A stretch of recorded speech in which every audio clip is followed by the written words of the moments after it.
Dideclare na namin to, ha? Y alpha na. Di ka na makaapak eh. Kanina ka pa dyan eh. Sa pinapadugo na ni Ate Pina yung ilong mo, pati puwet mo, puta ngayon na baka sumabog na yung panga mo.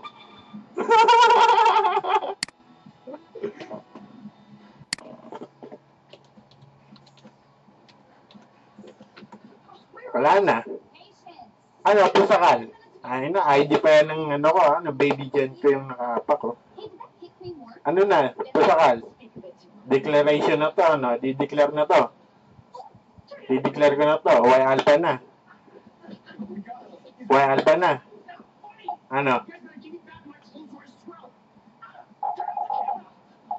Tang ina, nambubot to.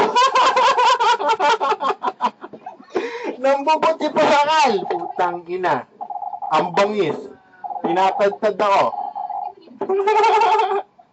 Binubot ako ang putang ina pusakal na to. Nambubot na, oh. Ina, tinadtad yung PC ko. Ala to, putang ina mo. Pusakal ba't nambubot ka? Ha? Wala na to, wala na. Baon na, ayaw na. Ayawan na to, nambot na si pusakal eh. Nambot na eh. Paano yan?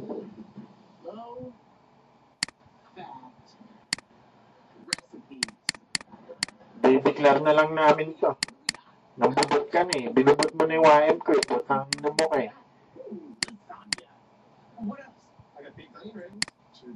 Yawan na to. Nambubot si ano eh.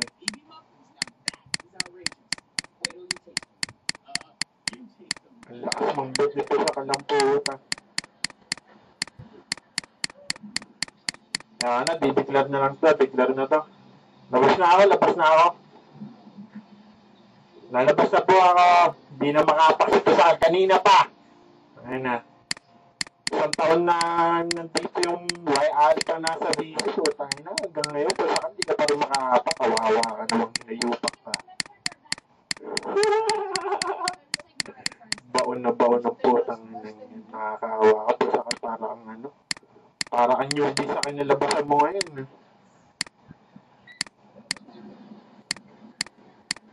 Na, lalabas na ako. Sige, mga to, labas na tayo. Wala na yan. Ay, inaantok lang ako dyan kay Pusakal. Labas na ako.